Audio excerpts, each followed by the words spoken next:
Social worker, a writer and justice monitor working with whistleblowers, Clarke joins us now for a little bit more on this. A very good evening to you and thank you so much for speaking to us, Mr. Clarke. Let's first start with some of the comments that the Chief Justice has made pretty much resonate with what he's been saying earlier on in the year and late last year as well, saying that, for instance, the millions lost to state capture could have benefited particularly the poor, decrying the collapse of state-owned companies in particular. Yes, and evening to Peter and evening to your viewers. Yeah, it rests very kind of just uncomfortably on me as a social worker of 40 years, whose responsibility is the most vulnerable and disadvantaged, to seek to empower them and to ensure that the inequalities that I experienced as a young social worker in the 80s, that here we are 40 years later and we're having to have this rather dismal, shocking sense of squandering of resources. It really is distressing, but social workers are always taught to try and not to try and be optimistic, but try and be realistic and hopeful. And the very fact that the Chief Justice was able to say this is an encouragement.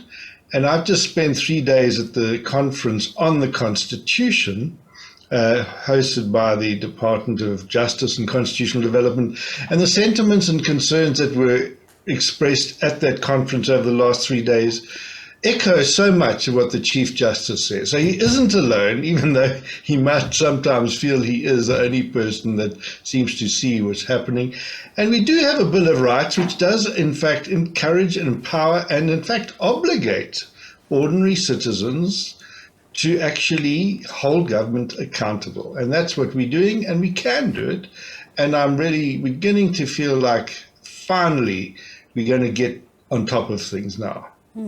And, you know, he's also pointed out how the public sector, not just in terms of the agencies of government that are meant to be at the center of service delivery, hospitals, schools, etc., have been disadvantaged by rampant corruption. He speaks about the inability to create jobs as a result, how public servants could also be getting better pay. And obviously, when we talk about road infrastructure, bridges, clinics, even hospitals, you know, lack of development in general. So if government knows this, what is preventing it from dealing decisively with corruption, particularly if it puts it in a bad light continually? Well, it's exactly the question I was grappling with. I mean, 2.5 years ago, when I found myself sucked into this rather vacant niche of providing psychosocial and spiritual support to whistleblowers, I thought that it would be a matter of 6 months because it seemed so obvious to us where the solution lay. And in fact, he identified it, the president acknowledged it. It was protecting and supporting whistleblowers. And it's been shown from international experience and anti-corruption measures that the proper protection support of whistleblowing is the most cost-effective and efficient way of dealing, especially with financial crimes related to corruption. Now, the problem is, of course, the corrupt and the organized criminal networks know that as well. So I just get a sense, though, that that those horizontalized networks of co-optation, as they're called, are doing everything in their power to basically keep us and stop us from doing the obvious.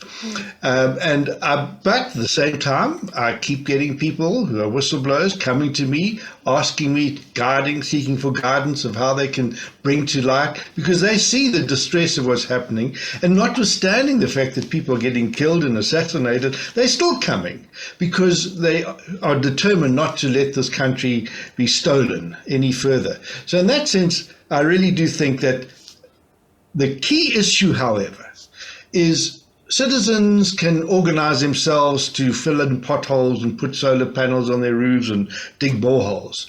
When it comes to criminal justice, we need to have the state fulfill its obligations. And it's not doing that. And my biggest concern, and the thing which keeps me awake at night, is how one of my clients, Patricia Machale, is now left the country because of fearing for her lives, not just because she was exposing corruption somewhere in the public service, in the South African police services, if you please. So we're seeing the very institution that's meant to be the bulwark of ensuring that we address criminal issues is in itself so compromised and captured. Now, I don't believe that's the case all over. I know some wonderful police officers that I've got to know personally who confide in me and say and encourage me along the way. Said, John, please carry on. We need you to keep voicing concern because we're wanting to see the space open up for us to do our jobs. Because unfortunately, and I really think this is a political issue, and I would just beg and plead with the president to deal with the issue around policing and the Minister of Police.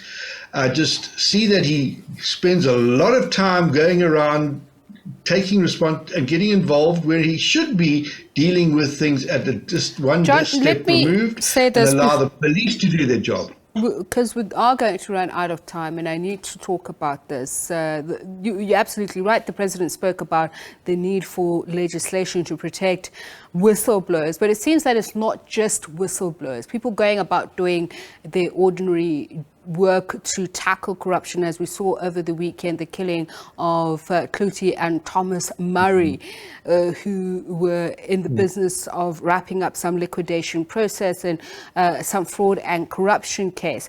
The Chief Justice had himself last month said various divisions of the High Court in the country have failed to reduce the backlog of criminal cases during the 2021-2022 financial year. So what more can the courts do? I'm looking at the whole criminal justice system now. Well, the court, it's a problem of supply and demand. I really just get so annoyed where I see how many judicial resources, scarce as they are, being used and occupied by politicians who have actually disgraced themselves and by their legal representatives who are only too happy to keep running to court in every sort of way to promote lawfare, to avoid the consequences of their criminal conduct.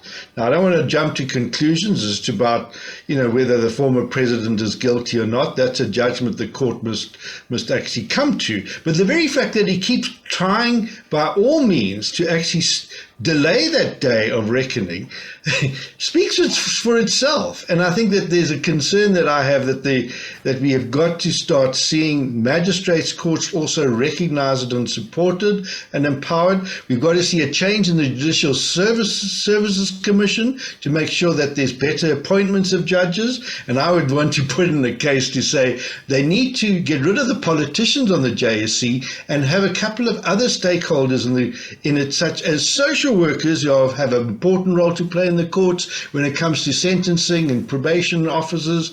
You need people like that deciding who should be getting into the judiciary and who should be appointed as judges and magistrates. I really am, concerned that there's if we get those right, we've got the structures in place. It's just the need for a kind of an enlightened, mature way, and to make sure that we stop letting the politicians call the shots and actually undermine our democratic order. And they are doing that, I'm afraid, across the board. I'm very disappointed at the lack of political maturity that we see happening in this country now. We thank you for your time, social worker, writer, and justice monitor working with whistleblowers, John Clarke.